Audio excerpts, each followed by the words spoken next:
रुपया अपने सबसे निचले स्तर पर पहुंच गया है। दिल्ली का AQI जस का तस है। यमुना की हालत बस से बदतर होती जा रही है।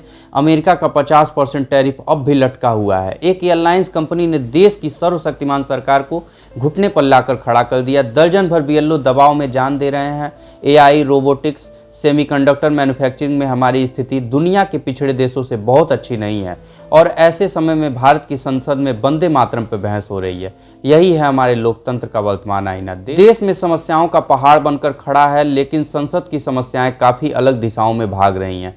जब जनता आज के संकटों से जूझ रही है, संसद में सबसे ज़्यादा इस बात पर ऊर्जा खर्च हो रही है कि वंदे मातरम को किस हिस्से को कब, क्यों और कैसे हटाया गया।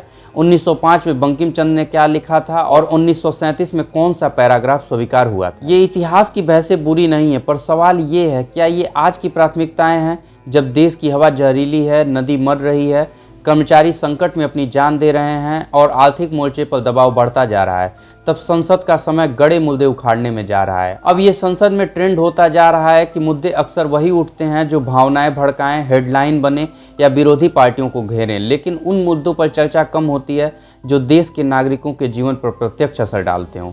देश आगे बढ़ना चाहता है, पर राजनीति पीछे देखना पसंद करती है। जब वर्तमान जल रहा हो तो अतीत का धुआं किसे चाहिए? वंदे मातरम को लेकर बहसें हों, ठीक है, गीत भी हमारा है और इतिहास भी हमारा ही है, लेकिन जब संसद में घंटों इन्हीं मुद्दों पर खर्च होता है, इतिहास जानना जरूरी है, लेकिन वर्तमान उससे भी ज़्यादा जरूरी है। देश को आज किस चीज़ की ज़रूरत है? वह है गंभीर चर्चा, सख्त फैसले और स्पष्ट प्राथमिकताएं। लेकिन जब संसद में बहसें अतीत की धूल झाड़ने में खो जाती हैं, तो आज की वास्तविक समस्याएं और भी गहरी और खतरनाक हो जाती हैं। सवाल सिर्फ इतना है, क्या हमारा नेतृत्व इन मुद्दों पर प्राथमिकता देगा जो सच में जनता पर असर डालती हैं? कमेंट बॉक्स में बताइए। धन्यवाद।